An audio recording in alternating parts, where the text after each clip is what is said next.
a way to come up and develop this STEM literacy unit. It was middle school students from migrant farm workers in Georgia, and it was located here at Georgia Southern.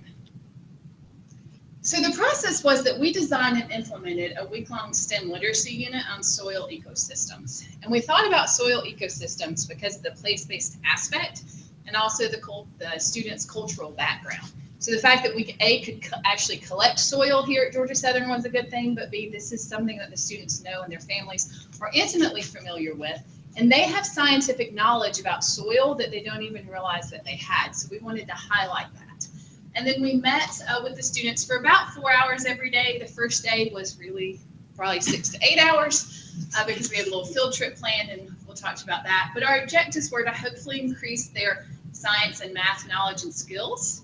Provide access to technology kind of became a goal because we infused some technology within the unit, and then to improve their academic vocabulary and writing skills.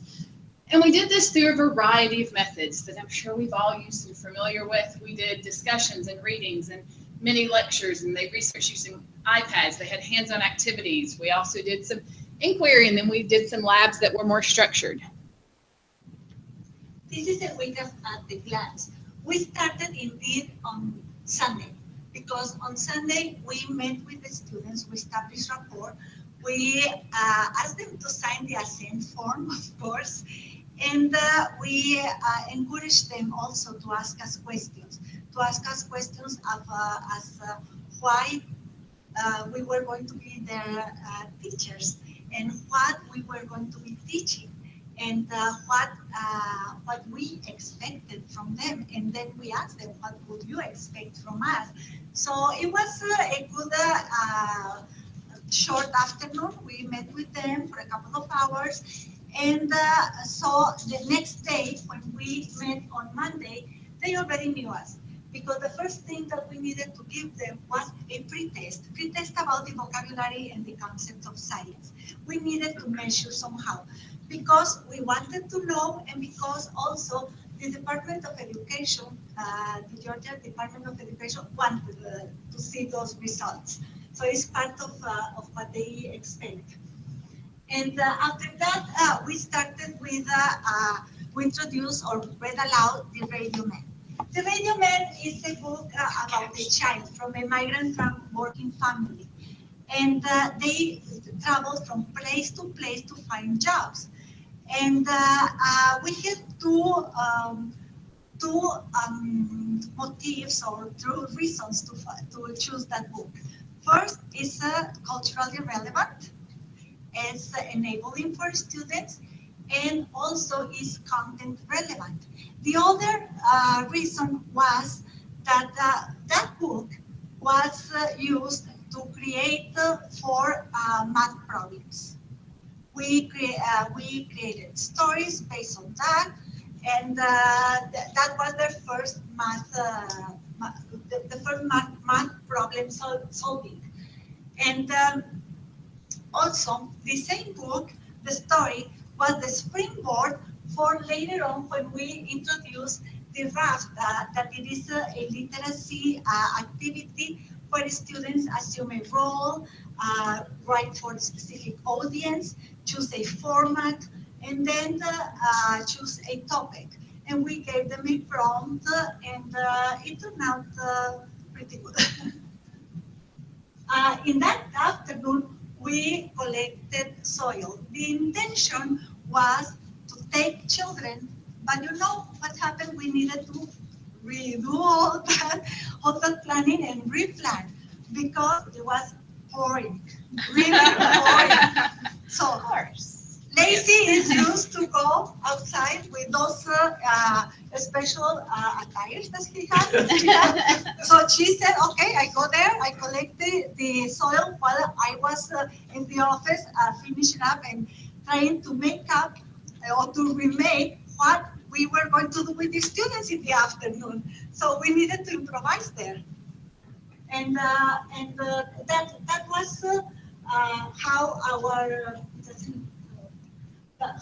our day ended up. So it was about 7-8 hours that day with the children, with a break for lunch, of course. Yeah, And the next weeks, we always set the lab the day before.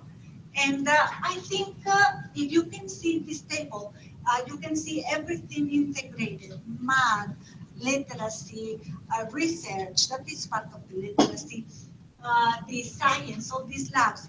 And but we always plan together, and we purposely were very aware of what she was going to be teaching when I was leading science, and what I was going to be teaching when I was going to be leading literacy.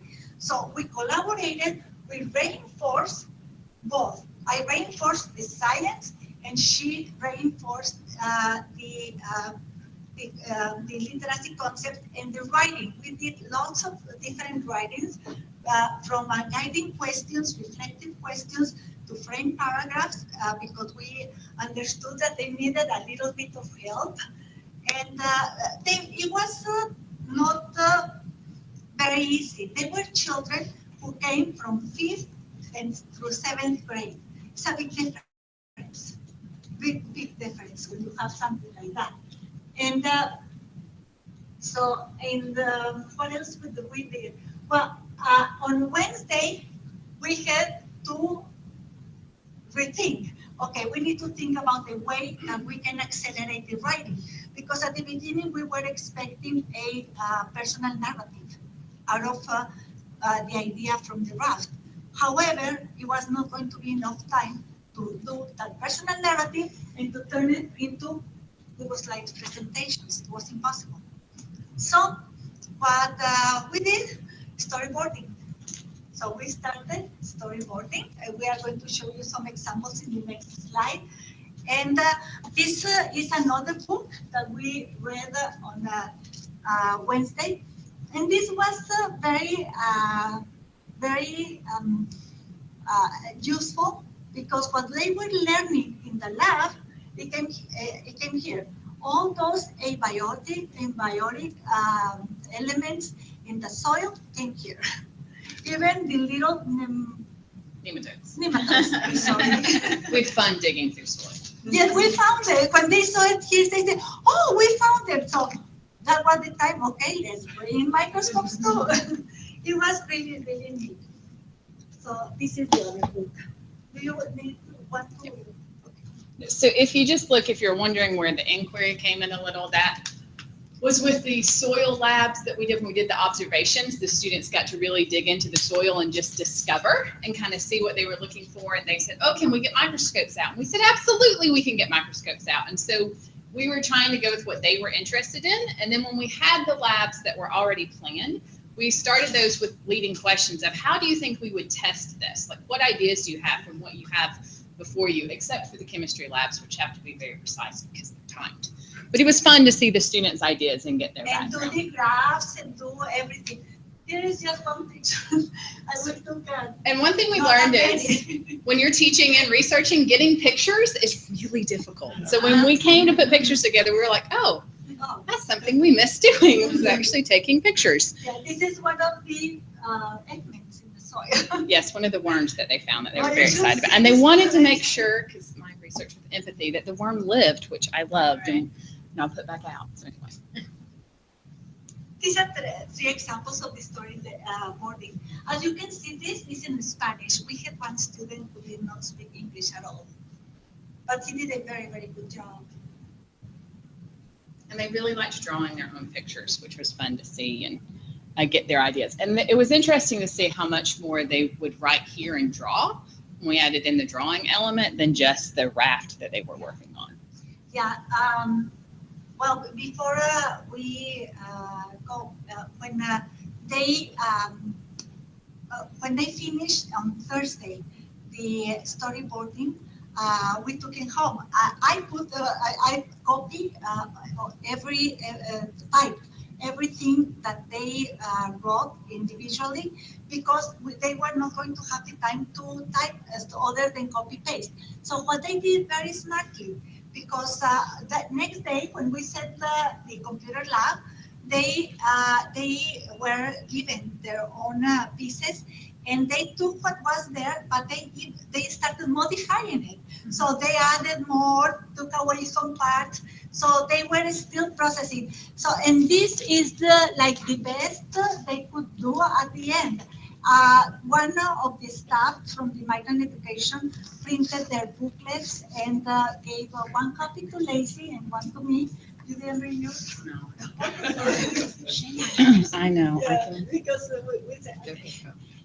these are the questions that we were trying to answer, and I think we answered.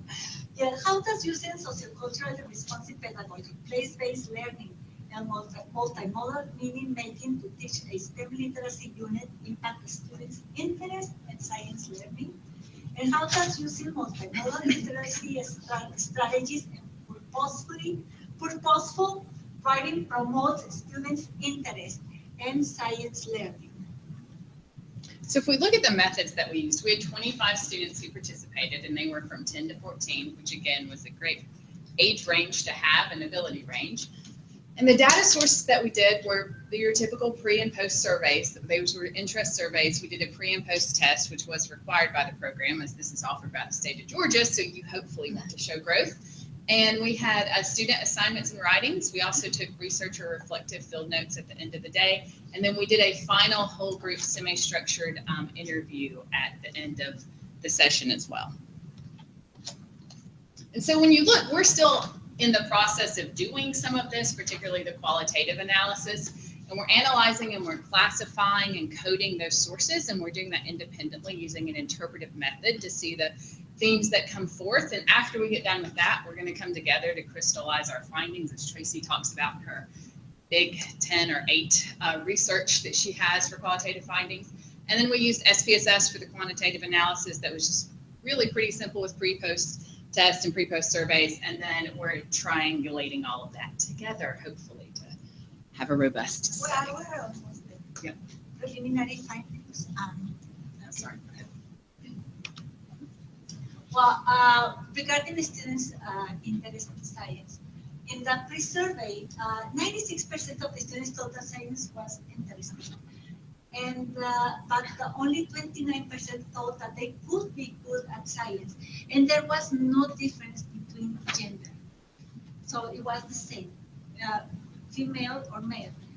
In the post-survey, 86% of the students, after that intensive week, 86% of the students indicated that their interest in science had been increased during the program, and 62% believed that they could be good at science, and they could make a good scientist.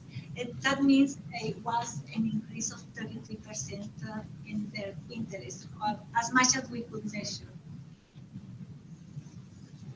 If we compare that also, or triangulate with the post-interview, when students were asked to think of 3 words that would describe them during the class, the students' responses were generally very, very positive. They came from smart, interested, and fascinated. Some of them said, "Oh, it was fascinating."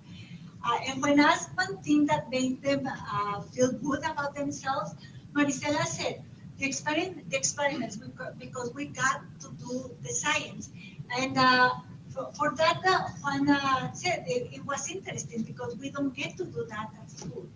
So, and it is true, we know that. So if we look at what they did on the pre-post assessment, they demonstrate a significant improvement, which we would hope to see in the short amount of time that we did the pre-post test. So yes, we saw that. But it was interesting because there was no difference between ages or grades or gender. And then the group increased an average of 27.6% from the pre to the post test. So, and as we look at that, when we actually look at their perceptions of the program, so we know that they increased, but when and where did they feel smart? They said during the final interview, Alicia said, we use lots of science words in discussions and writing. So that's one aspect that they agreed on that made them feel smart, was the use of science words. So using science words made me feel smart. And then Fernando stated that it was writing the fictional story because it made it easier to learn the science vocabulary. because now they had a purpose for these words other than just using them in science, because we pushed them to using them in their writing. So we conferenced with the students when they were doing their rafts. And that was one thing I was responsible for, is to go through and go, okay, yes, you're using the science. What word could we use here instead of horse? Is there another word that we could find? And things like that. And then Carlos said, if we didn't know the vocabulary words, we wouldn't have been able to find the correct place for growing their fruit. He was talking about the research that they had to do, or the pH that the soil was needed, if they needed different components to put onto their soil. And then he further clarified that he had to think like a scientist because he had to use the vocabulary words to write their story. So they actually felt like they were thinking like scientists when they used the vocabulary words.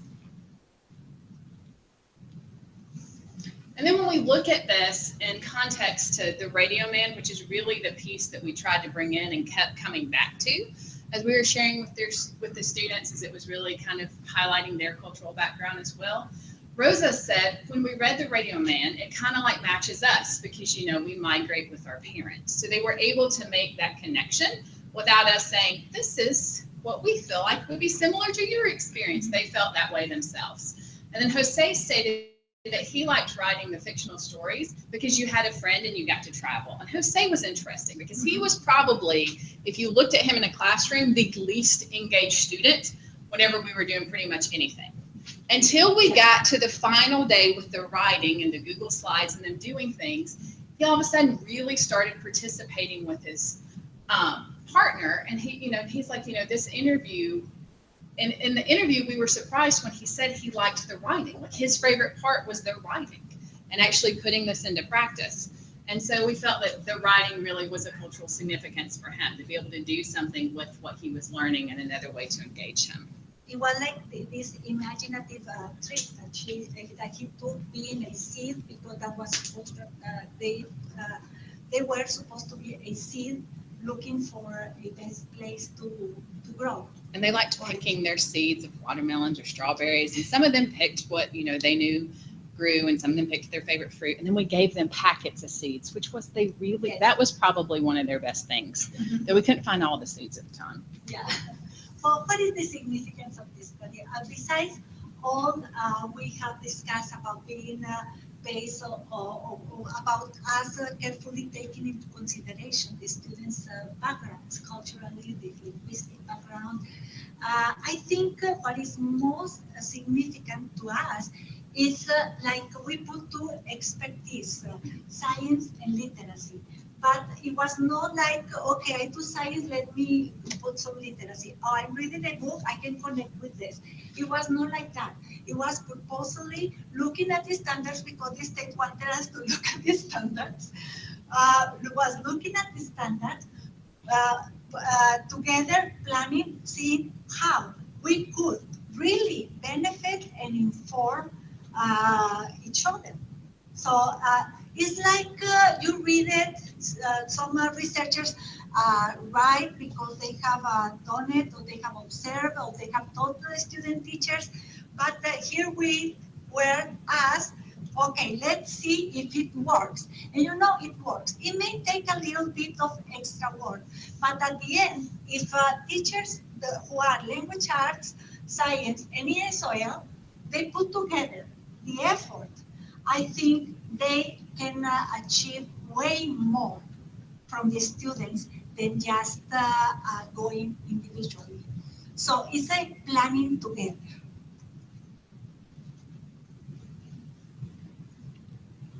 Thank you. Now it's your turn. We're going to repeat your questions so they get them on the audio. Okay.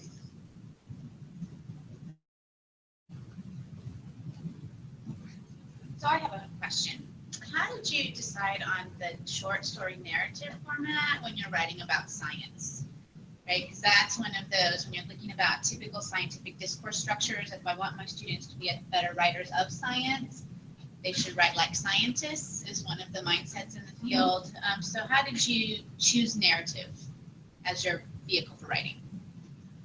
I choose narrative, you know, it is something that I've been doing for a while. I used to do it when I was with fourth graders. I do it teaching my student teachers, my teachers.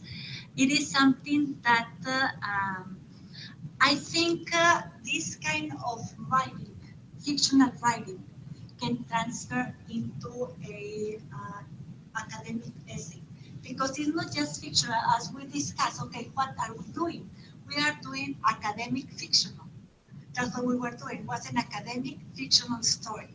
Because they had, if you can see in their final works, they included what we wanted them to include.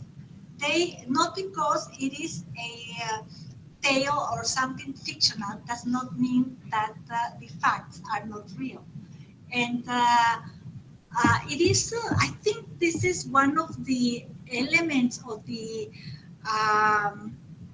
main tenets, I would say, about content literacy.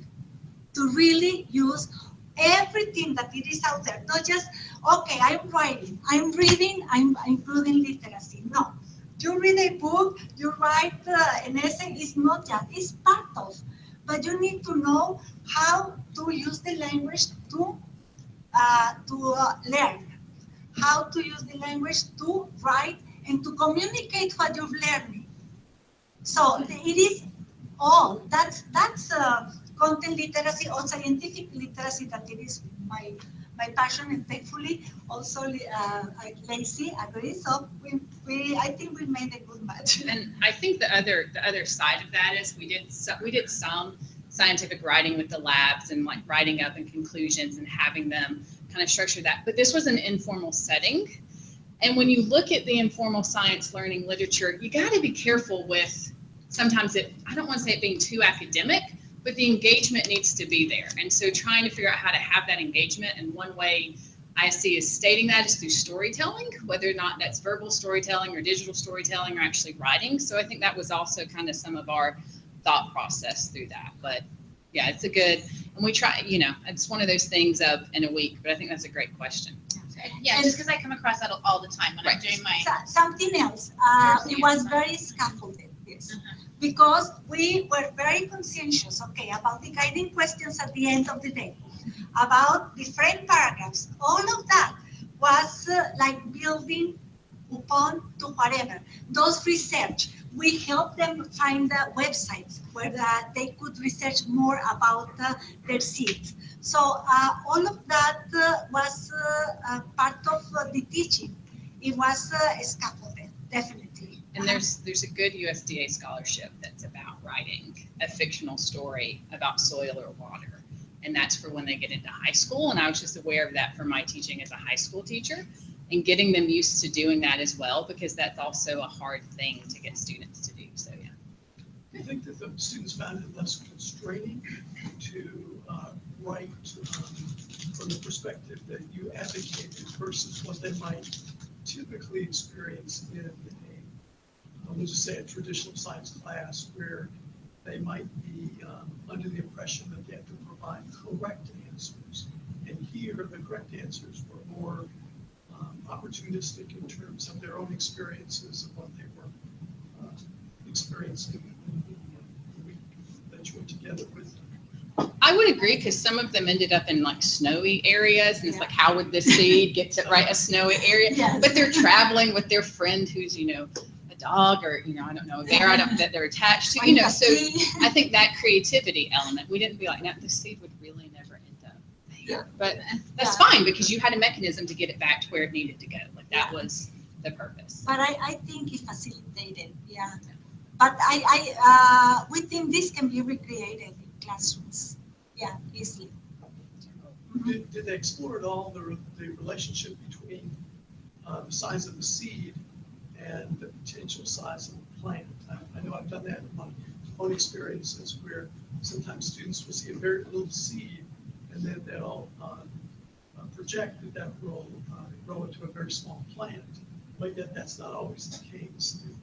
So we did not get into really plant growth at all. It was all about soil. Like I had all these grand ideas, and Alma kept going, we don't have time to do all that. And I was like, okay, And she's like, we only have 4 hours with them. I'm like, you're right. We're focusing on soil for 4 days, because we need a day for them to write. And that would be a great extension of this, which is why we think in the classroom you could really do a lot with that. But yeah, we didn't really we just looked at the soil components. But I agree. That would be good. We said if we had at least one more week, we can get there. It was great. We could get even into engineering. I said, yes, we can get there, of course. Even the technology we had envisioned, we had to scale it down. And we wanted them to create their own Google Maps that they went out and took pictures and GPS codes and, this whole soil. And then it rained and we realized how much they need training on technology, all this stuff. So that was a fun learning experience. They had fun, really. They were really, really happy. They were so eager to present their findings and their books on Saturday when they were presented to their own parents. Oh, they were like, yes, time to show off. I was surprised about the amount of them that volunteered to present. So I'm sorry. No, keep going. Go ahead. So I'm sorry, Hoggy, question time. So I know you do this migrant camp regularly. Have you thought about follow-up with a post-test with the same group of students next summer if you get similar participants back? You don't have the same. You can have similar because you cannot have the same. Yes, but this summer we are not going to be able to do it because we have other engagements. However, yes. We are thinking about expanding this into more topics and into more research, but focus on children into the school. If we could get the migrant department to agree to send that out, that would Wouldn't be that great. be great? Yeah. I mean, because that's one of those things when you have them for a week and they've just learned it and they've been immersed in for a week. I want to know how long it's stuck. Because I have the same question for the summer camp I do in Effingham County. They learn it, they use this great language, but I don't know if it's stuck, until the school year. What's really that impact? So I'm curious for myself. There are several challenges for this because children don't come just from one place. Yeah. This program, they come from all over Georgia. So it's very difficult, very, very difficult to control. Yeah, that could be awesome. Do we have I don't know. I had a question about something that you may have just been off and think what you said, that when they were filling out the things and you can see it on there, they did a lot less when they just were writing than when they drew and wrote, right? Together, those two. It looks like the captions were really, I'm sure the pictures were really, so it inspired writing as well, right? And how much have you applied this research to sort of motivational stuff? There's a lot of stuff out there about using an image to kind of dual coding theory stuff.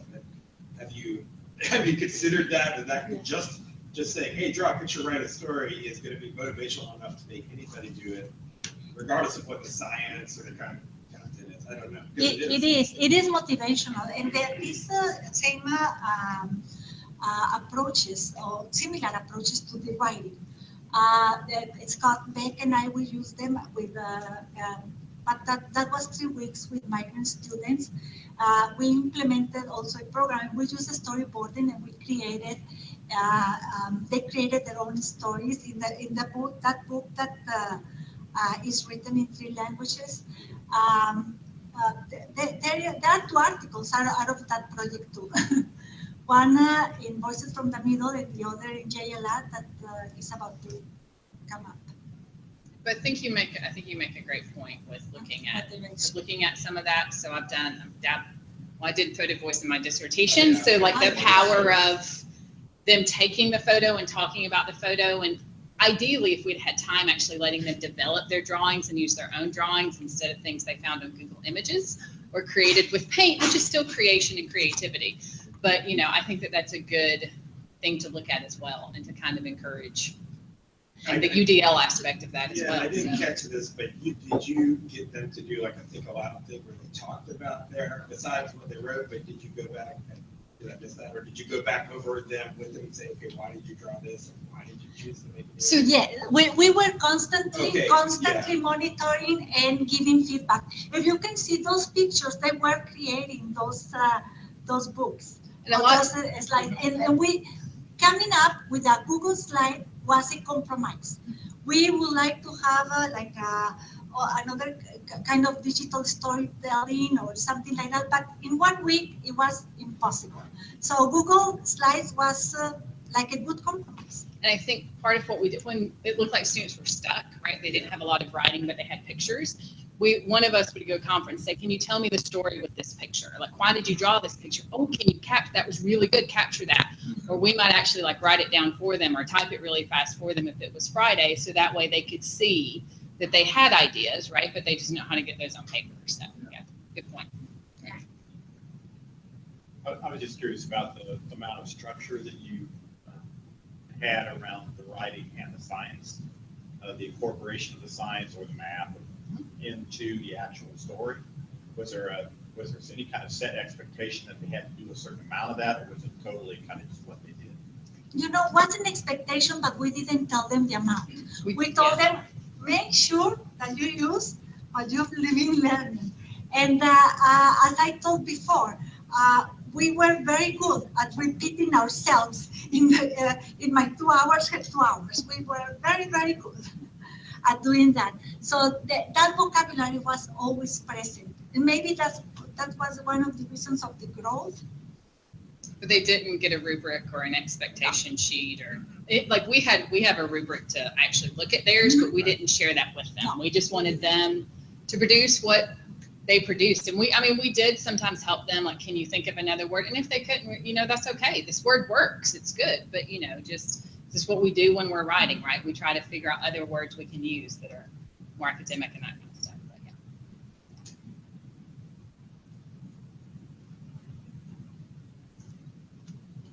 yeah. I was going to say, did you include, when you were talking about using jargon, use like The language of science, yeah. Yeah, science. Did you have any sort of, did you build out vocabulary beforehand, or did you add things to it, or was it, how formal was it, or was it just making sure that they were kind of using it every day?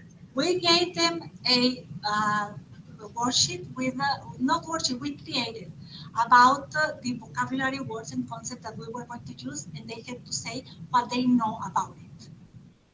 And from there, we measured that few of them, the ones who were going to 8th grade, knew a little bit more, but not really. And so we had an idea. We just embedded the vocabulary in everything, in literacy and in science, all around. The presentations were embedded with that vocabulary, and the vocabulary was embedded in literacy. And so if I was doing the science instruction and I came up with a new permeability, I would write that on the board. I might want to incorporate this in my story. Where could we use this at in our story? That kind of idea. And we tried to use those words over and over and over again. Sometimes we introduced the vocab before we did, like this, the chemistry labs. They needed the vocab before we did the labs. Some of the other labs, they didn't need the vocabulary before we did that. So we waited till they had the experience and then stuck on the science jargon to that experience, right? Because they already had things that they could connect it to at that point. So, and there is research that to be exploratory from talking and preaching. And then we talked about, like, we used the vocabulary when we talked about what would be good ways to search for information on this. Like, how do we know it's a good website and a trusted website and has true scientific information and things like that? And so we would come up with lists of words that we could be looking for. Good question. All of them.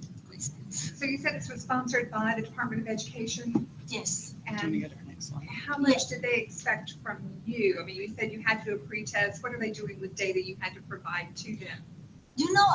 They have never let me know, but it's been a couple of times that I work with them. You have to report to them. We report that we were sent the vocabulary and what we did and the games, and we gave them spreadsheets and everything. They may use it to measure the amount because they have to. The migrant education program is within the state Department of Education. So I don't know, maybe they also use our information for accountability. Mm-hmm. And but that's much in reality.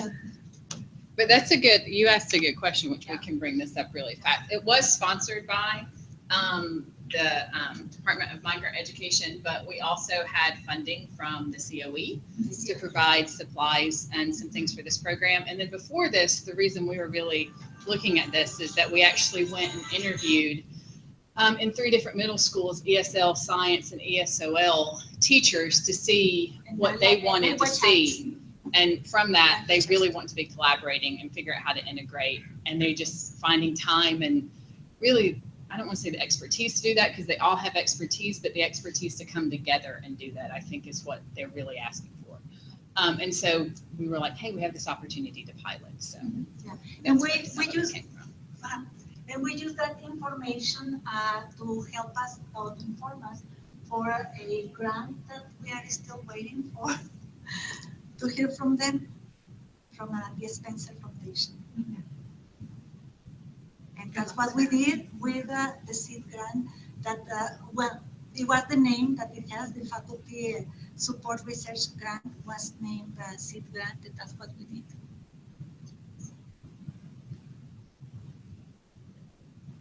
Lots of work.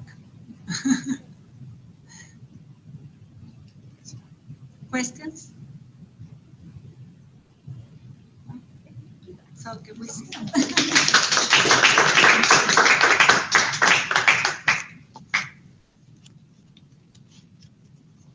Let's see how it sounds.